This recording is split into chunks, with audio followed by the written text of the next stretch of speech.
Hello students, आप लोगों के बीच में पुनः doctor NK. Sharma NKS learning campus में आप सभी लोगों का हार्दिक स्वागत है। दूसरी चीज़ कि आपको मैंने बताया था, अभी इसके पहले मैंने जो वीडियो बनाई है आप लोगों के पास पहुंची, और क्योंकि वो पेपर सॉल्व करवा रहे हैं और मेरा मानना है कि पेपर आप लोग ज़्यादा से ज़्यादा सॉल्व करें, क्योंकि सिलेक्शन के उतने नज़दीक पहुँचेंगे। गलतियां लोग करते हैं जो लोग पेपर नहीं सॉल्व करते हैं, और बाद में होता क्या है, जब पेपर बांटते हैं तो ये कहते हैं कि ये तो क्वेश्चन आ रहा था, पता नहीं कैसे गड़बड़ हो गई। तो ये कन्फ्यूजन जो है वो आपकी दूर तभी हो सकती है जब आप ज़्यादा से ज़्यादा पेपर सॉल्व करें। और पेपर सॉल्व करने का जो तरीका मैंने बताया कि सब हम डिस्कशन कर देते हैं चारों ऑप्शन पे, तो उस तरीके से पेपर भी सॉल्व करिए आप लोग। दूसरी चीज़ मैंने ये देखा कि कहाँ से क्वेश्चन ज़्यादा बनने की संभावना होती है, और जो छोटी छोटी चीज़ें होती हैं लेकिन क्वेश्चन वहीं से उठा के कभी 3 क्वेश्चन, कभी 2 क्वेश्चन, कभी एक तो रहेगा, लेकिन कभी कभी 4 तक क्वेश्चन पूछ। तो मेरा मानना ये है ऐसी चीज़ें आपको देते रहें जिससे आपको एग्जाम में जब जाए वहाँ देने तो आपको सेम डिटो चीज़ें वहाँ मिलें और आपको ज़्यादा संघर्ष ना करना। तो इसी वजह से हमने कुछ चीज़ें अभी बताने जा रहे हैं जो लाए हैं कि हाँ, यहाँ से देखो, कोई भी एग्जाम हो, चाहे वो समीक्षा अधिकारी हो, चाहे वो पीसीएस का हो, चाहे वो आईएएस का हो, या अनवनडे एग्जाम, कोई भी एग्जाम हो, वहाँ से क्वेश्चन 100% आया है। तो जब 100% फिक्स है तो क्यों ना उसको सॉल्व कर लिया जाए। तो वही हम सॉल्व कराने चल रहे हैं।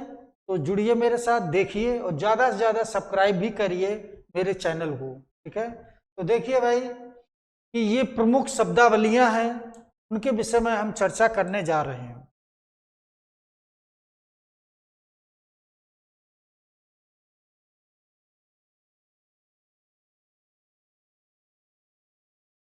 अब ये देखो शब्दावलियां, देखो दिया है कि प्रमुख शब्दावलियां दिया है, ये आर ओ 2023-24 में ये बनेगा यहाँ से 100% क्वेश्चन। जैसे दिया है कि एपी कल्चर का संबंध किससे है। एपी कल्चर का संबंध किससे है, तो व्यापारिक स्तर पर जो शहद का उत्पादन होता है उससे हमारा एपी कल्चर का संबंध होता है। यानी कुल मिलाकर शहद उत्पादन याद रखना, ठीक है। क्या याद रखेंगे, शहद उत्पादन, एपी कल्चर हो गया। फिर एवी कल्चर, अब देखो यहां एपी है और यहां पर एवी है, इतना अंतर है, यहां एपी है यहां एवी है, बाद में कल्चर दिया है। तो इसका संबंध किससे है, तो पक्षी पालने से है। यानी कि जब हम पक्षी पालते हैं तो एवी कल्चर है, और जब हम शहद का उत्पादन करते हैं तो एपी है। तो एपी और एवी में लोग बहुत कंफ्यूजन होती है, इस वजह से ध्यान देना है। फिर इसके बाद एक्वा कल्चर, अब देखो ध्यान देना, एक्वा, ये एक्वा कल्चर है, ये जली जीवों, ध्यान देना, जली जीवों, जंतु एवं वनस्पतियों का संवर्धन है, ठीक है। जली जीवों से संबंधित रखने वाला होता है, वो एक्वा कल्चर है। क्या है, एक्वा कल्चर। अगला क्वेश्चन कि एग्रीकल्चर, अब देखो ध्यान देना, एग्रीकल्चर, एग्रीकल्चर तो ये फसल संवर्धन है, यानी कि पशुपालन कृषि से संबंधित विज्ञान है। जैसे देखा होगा कि ऋग्वैदिक काल में, यानी कि वैदिक काल में, जब वैदिक काल को हमने 2 भागों में बांटा था, एक हमने बांटा ऋग्वैदिक काल, एक बांटा उत्तर वैदिक काल। तो ऋग्वैदिक काल में अगर हम बात करेंगे तो पशुपालना था, और उत्तर वैदिक काल की हम बात करेंगे तो कृषि कार्य था। तो याद रखना, एग्रीकल्चर, एग्रीकल्चर का संबंध वैदिक काल से हम लोग देखते हैं कि वैदिक काल में हम लोग के यहाँ पशुपालन और कृषि कार्य पर महत्व दिया गया, क्योंकि उस समय हमारी व्यवस्था कैसी, ग्रामीण कल्चर था। तो ग्रामीण कल्चर होगा तो निश्चित है या पशुपालन और एग्रीकल्चर, कृषि कार्य दोनों पर होगा। अब फिर अगला देखो, अब देखो अलगा कल्चर, अलगा कल्चर, यानी कि ये है तुम्हारा अलगा कल्चर। अब अलगा कल्चर जो है एक्वाकल्चर का एक प्रकार है, ठीक है। किसका? एक्वाकल्चर का एक प्रकार है जिसके अंतर्गत शैवालों की कृषि की जाती है। किसकी? शैवालों की कृषि की जाती है, ठीक है। तो ये चीज याद रखना। अगला क्वेश्चन, सेरीकल्चर। देखो यहां पर ध्यान देना कि ये है हमारा सेरीकल्चर। तो सेरीकल्चर का मतलब होता है कच्चे रेशम के उत्पादन हेतु रेशम कीट का पालन किया जाता है। आजकल वास्तव में देखा जाए, जैसे रेशम का पूछा जाता कि मूंगा रेशम है, फलाना रेशम है, शायद वाला, मतलब कई टाइप के रेशम से क्वेश्चन पूछे जाते हैं। तो रेशम से जब उत्पादन पूछा जाए अच्छे किस्म का, तो ये पूछा जाएगा। तो ये रेशम यानी कि कच्चे रेशम की बात करें तो कीट पालन वाला, ये मधुमक्खी वाला, ये वाला ज्यादा अच्छा बना, ठीक है। तो ये चीज सेरीकल्चर, इसको याद रखना। फिर एक है सेल्वी कल्चर। देखो यहाँ पर सेल्वी और ये है कल्चर, ठीक। ये चीज तुम्हें याद रखना है। एपी, एवी, एक्वा, एग्री, अलगा, सेरी, सेल्वी, बस इतना। बाद में सब में कल्चर है, ठीक। तो ये चीज अगर जिस याद करने का तरीका है तो यहाँ सेली यानी कि सिल्वी, सिल्वी कल्चर वन संवर्धन है। यानी कि वास्तव में आज हमारे यहाँ जो वन का प्रतिशत है अभी भी 21.6% है, कि होना कितना चाहिए? 33% होना चाहिए। यानी कि आज मेरे यहाँ अभी भी वन का प्रतिशत उतना नहीं है जितना होना चाहिए। और ये निश्चित है कि जब तक वन का प्रतिशत सही नहीं होगा तो टाइमली कोई चीज नहीं होगी, ठीक है। तो यहाँ कब वर्षा हो रही, कब गर्मी पड़ रही, कब ठंडी आ रही, तो ये चीजें, ये सब कारण है कि वन का पतन होना, यानी कि जिस तरीके से होना चाहिए अभी नहीं है। अब फिर इसके बाद अगला क्वेश्चन,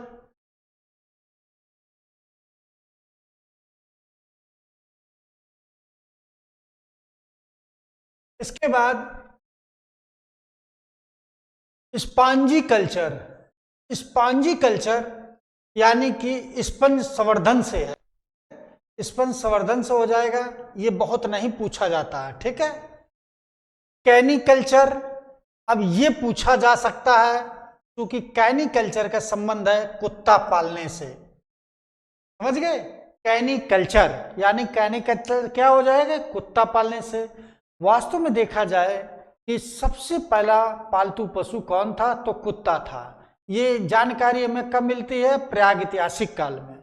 प्रागैतिहासिक में देखा गया कि सबसे पहले हमने किस पशु को पाला? तो कुत्ता को। ये याद रखना कि ये प्रागैतिहासिक काल का पालतू कुत्ता। अगला देखो कि फ्लोरिकल्चर, ये बहुत पूछा जाता है, फ्लोरिकल्चर। अब यहाँ फ्लोरिकल्चर है फूलों की खेती या पुष्प कृषि।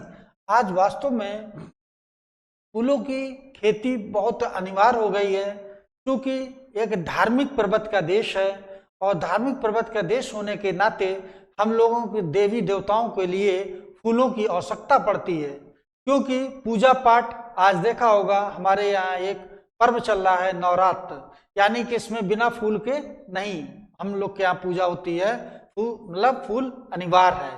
तो ऐसे के लिए हमें क्या करना होगा? फूलों की खेती पर ध्यान देना होगा, और फूलों की खेती अगर अच्छी करनी है तो फ्लोरिकल्चर हमें इससे जुड़ना पड़ेगा, यानी फूलों की खेती और अच्छी होगी, ठीक है। तो ये चीज याद रखना।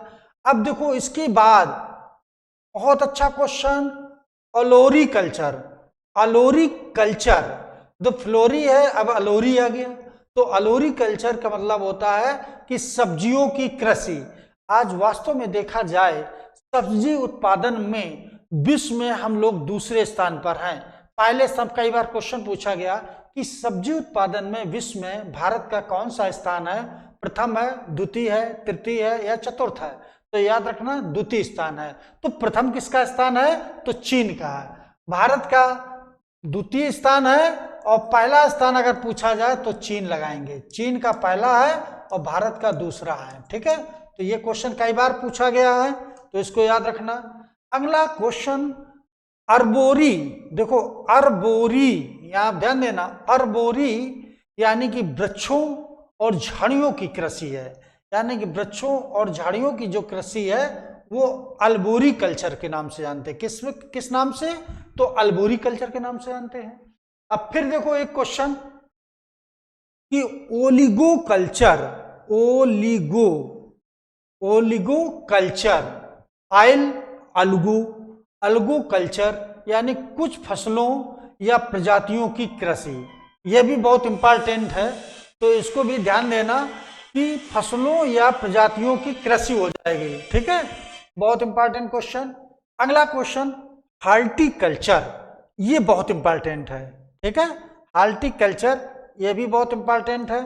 हार्टिकल्चर यानी कि फूलों की या फलों की, सब्जियों और मसालों की खेती, यानी फूल वाली, फलों वाली और सब्जियों वाली और मसालों वाली जो खेती होती है वो ये हो गई। यानी कि सबसे ज्यादा मसाले उत्पादन कहाँ होते हैं? तो केरल में, केरल के बाद कर्नाटक में। ठीक है, और फूलों वाली उत्तर प्रदेश में अपने बहुत फूल की अच्छी खेती है, तो ये फूलों वाली। फलों वाली जैसे फल वाली ये कर्नाटक वगैरह वहां देखा जाए, महाराष्ट्र है तो फलों वाली सब्जी, तो हिमाचल प्रदेश है जैसे सेब बहुत अच्छा मिलता है, तो हार्टिकल्चर, इसको याद रखना। अगला है ओस्ट्री कल्चर, यानी कि यहां पर ध्यान देना, ओस्ट्री कल्चर, तो ये चीज, ये व्यापार हेतु सीपों में कृत्रिम प्रजनन, ये सीप जो होते हैं यानी कि समुद्र और तालाब में मिलते हैं। ठीक है, तो उसका हो जाएगा ये चीज याद रखना। फिर अगला है ओली कल्चर, यानी कि ओली कल्चर, देखो ध्यान देना, ओली कल्चर। अब ओली कल्चर तो ये जैतून की खेती होती है, उत्पादन और संरक्षण। वास्तव में जैतून का तेल जो है बहुत लाभदायक होता है और कहा जाता है ये तेल बहुत कॉस्टली भी होता है।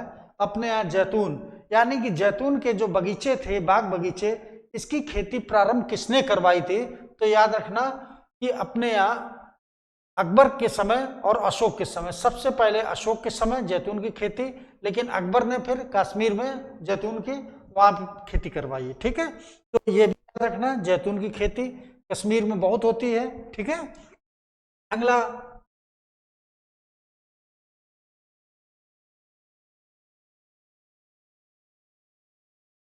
क्वेश्चन कि पिसी कल्चर बहुत पूछा जाता है, मोस्ट इंपॉर्टेंट।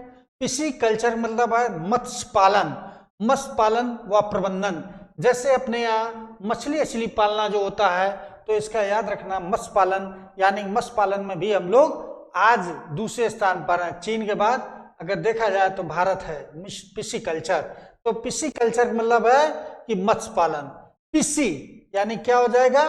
पिसी कल्चर, ये याद रखना, मत्स्य पालन हो जाएगा।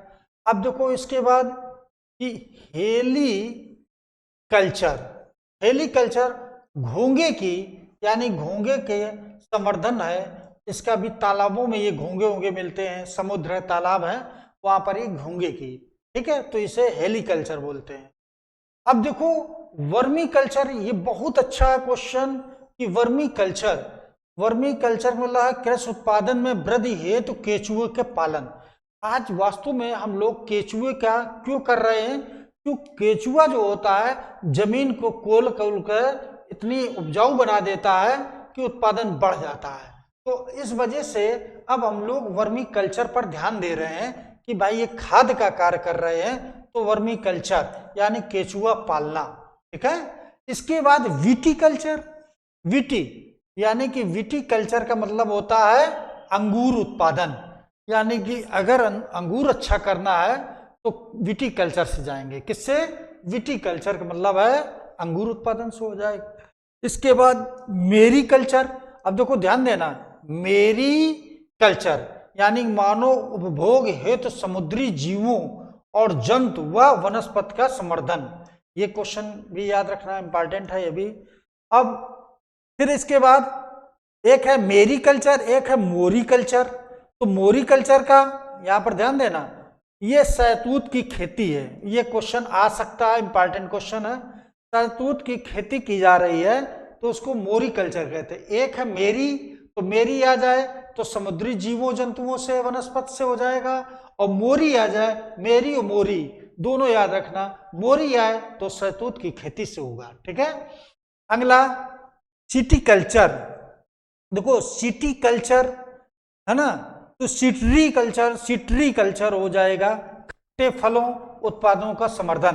अब खट्टे फल में कौन कौन आ जाएगा, जैसे नींबू है, संतरा है, आंवला है, इन चीजों का उत्पादन बढ़ाने के लिए हम लोग किसका कार्य करेंगे, तो सिट्री कल्चर, यानी सिट्री कल्चर यानी सिटी कल्चर याद रखो या सिट्री, तो याद रखना कि खट्टे फलों का उत्पादन संवर्धन के लिए हम लोग सिट्री कल्चर का प्रयोग करते हैं। ठीक है।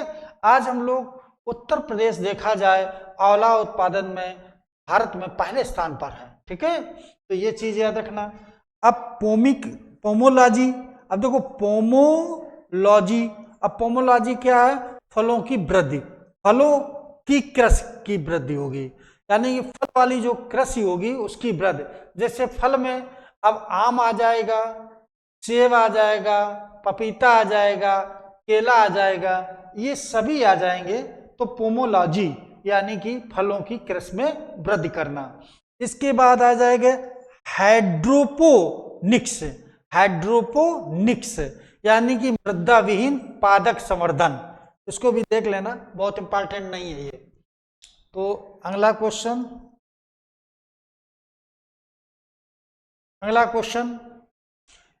एरोपोनिक्स, एरोपोनिक्स और या एरोकल्चर, ये याद रखना, या वेजिकल्चर, ये तीन जो है याद रखना, यहाँ पर ध्यान देना।